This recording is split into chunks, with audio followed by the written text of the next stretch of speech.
नमस्कार लाडक्या बहिणींनो, मुख्यमंत्री माझी लाडकी बहीण योजनेअंतर्गत पात्र लाभार्थी महिलांच्या बँक खात्यावर सप्टेंबर महिन्याचा म्हणजेच 15वा हप्त्याचे पैसे वितरित करण्यास सुरुवात झालेली आहे. तुम्हाला सुद्धा अजून या योजनेचे पैसे मिळाले नसतील तर पुढच्या 2-3 दिवसामध्ये तुमच्या बँक खात्यावरती ते जमा होऊन जातील. परंतु बऱ्याचशा महिला भगिनींचं म्हणणं आहे की आम्हाला जून, जुलै आणि ऑगस्ट या 3 महिन्यांचे पैसे मिळाले नाहीत, तर आम्हाला हा 4था महिन्याचा हप्ता मिळणार का? या संबंधीचीच ही महत्त्वाची माहिती आज आपण या व्हिडिओमध्ये जाणून घेणार आहोत.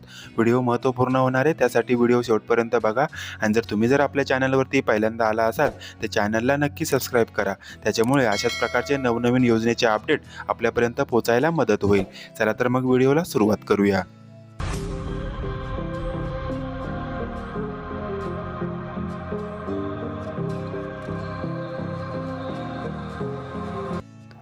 लाडकी बहीण योजनेचा सप्टेंबर महिन्याचा हप्ता कधी येणार याची बऱ्याचशा महिला वाट बघत होत्या. परंतु काल परवाच आदित्यताई तटकरे यांनी सोशल मीडियावरती सांगितलं आहे की पुढच्या 2-4 दिवसामध्ये प्रत्येक लाभार्थी महिलाच्या बँक खात्यावर हा हप्ता वितरित करण्यात येईल. आणि कालपासून बऱ्याचशा महिलांच्या बँक खात्यावर हा हप्ता पडायला सुरुवात सुद्धा झालेली आहे. तर यामध्ये बऱ्याचशा महिलांचं म्हणणं आहे की आम्हाला जून महिन्यापासून हप्ताच आलेला नाही, तर आम्हाला हा सप्टेंबर महिन्याचा हप्ता मिळेल का?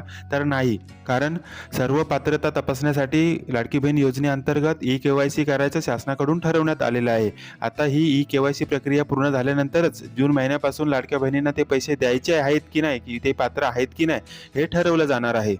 परंतु यामध्ये लक्ष देण्यासारखी एक गोष्ट आहे, ती म्हणजे ऑगस्ट 2025 या महिन्यासाठी जो निधी वितरित करण्यासंबंधी शासन निर्णय प्रसारित करण्यात आला होता, यामध्ये 344.30 कोटी इतका निधी वितरित करण्यासंबंधी माहिती देण्यात आली होती. परंतु आता आपण पाहू शकता की सप्टेंबर महिन्याचा जो हप्ता वितरित करण्यासाठीचा जो निधी आहे तो 410.30 कोटी इतका आहे. अर्थातच मागच्या 2-3 महिन्यासाठी जो निधी वितरित करण्यात आला होता त्यापेक्षा या महिन्याचा जो निधी आहे तो जास्त आहे. आता हे पाहावं लागेल की मुख्यमंत्री माझी लाडकी बहीण योजनेअंतर्गत महिलांची संख्या वाढवलेली आहे की जून महिन्यापासून ज्या लाडक्या बहिणींना हप्ता मिळाला नाही त्या महिलांना हप्ता वितरित करण्यात येणार आहे. परंतु असं वाटत आहे की जून महिन्यापासून ज्या लाडक्या बहिणींचे हप्ते थांबवलेले आहेत त्यांचे हप्ते हे KYC झाल्यानंतरच सुरू करण्यात येतील. आणि मागील काही दिवसांपासून ज्या लाडक्या बहिणींच्या अर्जांची पडताळणी चालू होती त्या पडताळणीमध्ये ज्या महिला पात्र ठरल्या आहेत त्याच महिलांची संख्या यामध्ये वाढलेली असेल. आशा करतो की दिलेली ही महत्त्वाची माहिती तुम्हाला आवडली असेल. जर ही माहिती आवडली असेल तर व्हिडिओमध्ये कमेंट करायला विसरू नका.